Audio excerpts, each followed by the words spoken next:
இன்னைக்கு நம்ம என்ன கதை பார்க்க போறோம்னா, அறிவில்லாத சுந்தரம். ஒரு கிராமத்துல அறிவில்லாத சுந்தரம் அப்படின்னு ஒருத்தன் வாழ்ந்து வந்தான். அவன் எப்போ பார்த்தாலும் அறிவில்லாத எதனா ஒரு வேலையை செய்வான்.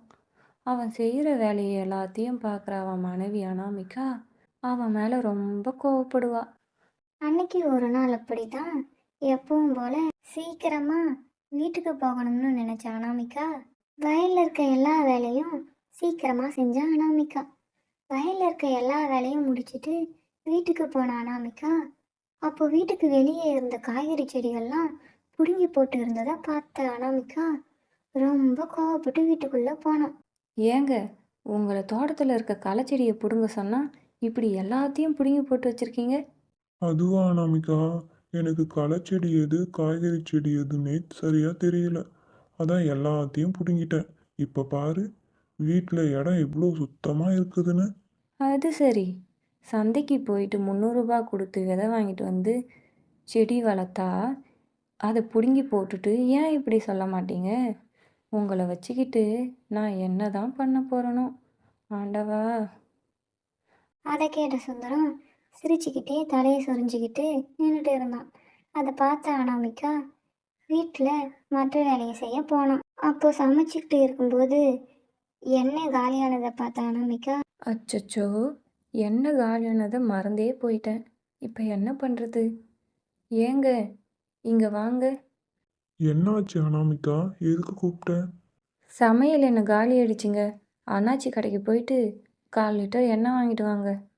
சரி சரி அனாமிகா, தூக்க கொடு, நான் போயிட்டு எண்ணெய் வாங்கிட்டு வரேன். காசை வாங்கிக்கிட்டு சுந்தரம் போயிட்டு இருக்கும்போது அனாமிகா சுந்தரத்தை கூப்பிட்டா. யோ, குழம்பு தாளிக்க எண்ணெய் வாங்கிட்டு வாயா. தேங்காய் எண்ணெயை வாங்கிட்டு வந்துட போகிறேன். சரி சரி. என்ன மனுஷனோ என்னமோ, இவருக்கு ஒன்றுமே தெரிய மாட்டுது. அப்படின்னு சொல்லிட்டு அனாமிகா உள்ளே போயிட்டான். சுந்தரம் அண்ணாச்சி கடைக்கிட்ட போயிட்டு அண்ணாச்சி, என்னோட மனைவி குழம்பு தாளிக்க என்ன கேட்டா. இந்தாங்க பணம். பணத்தையும் தூக்கையும் வாங்கிக்கிட்ட அண்ணாச்சி எண்ணெய் ஊற்றி தூக்க சுந்தரத்துக்கிட்ட கொடுத்தாரு. அதை வாங்கிக்கிட்ட சுந்தரம் அங்கேயே நின்றுட்டு இருந்தான். அதை பார்த்த அண்ணாச்சி என்ன சுந்தரம், வீட்டுக்கு போகலையா? இங்கேயே நின்றுட்டு இருக்க. ஆ, என்னை பார்த்தா உங்களுக்கு முட்டாள் மாதிரி தெரியுதா? என்ன கொடுத்தீங்க சரி, கூடவே கொஞ்சம் கொசுறு கொடுத்தீங்களா? கொசு கொடுக்கலாம் தான், ஆனால் உன்னோட பாத்திரத்தில் இடம் இல்லையே. வேணும்னா உன்னோட தலையில வச்சு விடட்டுமா?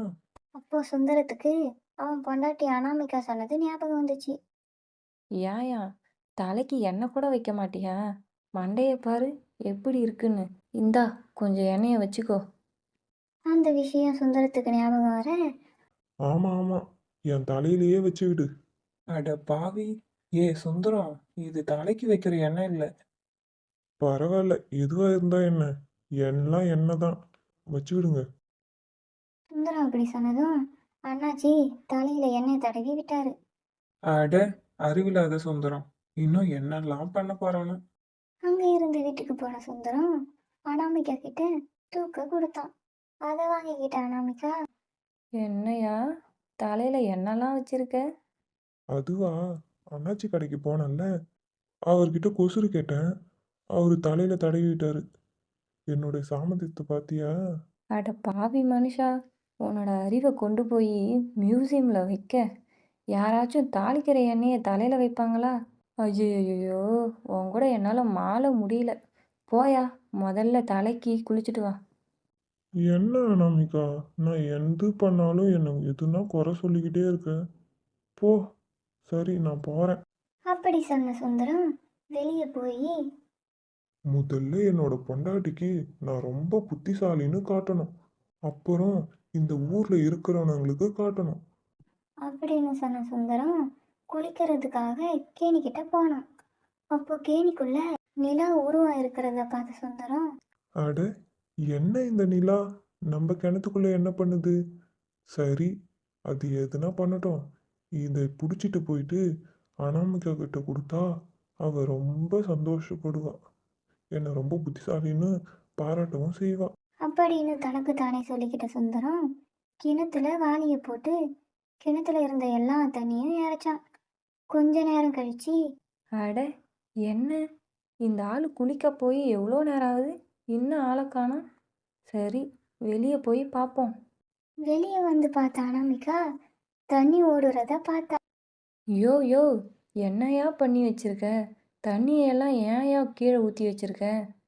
நிறுத்தியா இறைக்கிறத? அதுவா அனாமிகா, கிணத்துல நிலா இருக்கு. அதை பிடிச்சி உன்கிட்ட கொடுக்கலாம் தான் தண்ணி எல்லாம் முண்டு வெளியே ஊத்தின்னு இருக்கேன். ஏய் அறிவில்லாத மனுஷா, உன்னை வச்சுக்கிட்டு நான் என்னதான் பண்ண போறேனோ தெரியல. ஆண்டவா, வானத்தை பாரியா, நிலா மேலே தான் இருக்கு.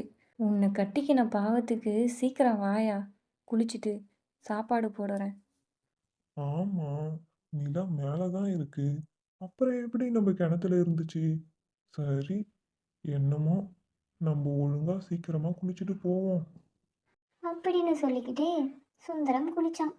அப்படியே அந்த நாளும் முடிய மறுநாள் விடிஞ்சது. அனாமிகா, அனாமிகா, வெளியே வாடி. சந்தைக்கு போய் விதை வாங்கணும்னு சொன்னியே, இன்னைக்கு போயிட்டு நான் வாங்கிட்டு வரேன்.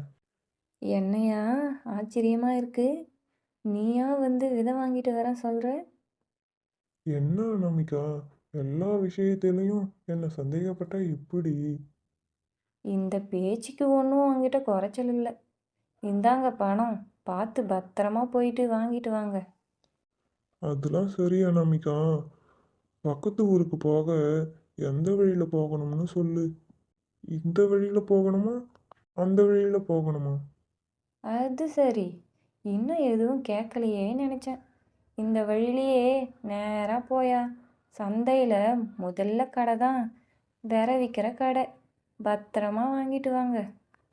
அனாமிகா சொன்னதை கேட்ட சுந்தரம் நடந்து போய்கிட்டே இருந்தான். அப்போ கொஞ்ச தூரத்துல நடுவுல ஒரு வீடு இருந்துச்சு. அதை பார்த்த சுந்தரம் வீடு கிட்ட போயிட்டு, என்னடா இது, நடுவுல வீடு இருக்கு. சரி, என் பொண்டாட்டி என்னை நேரா தான் போக சொன்னான்.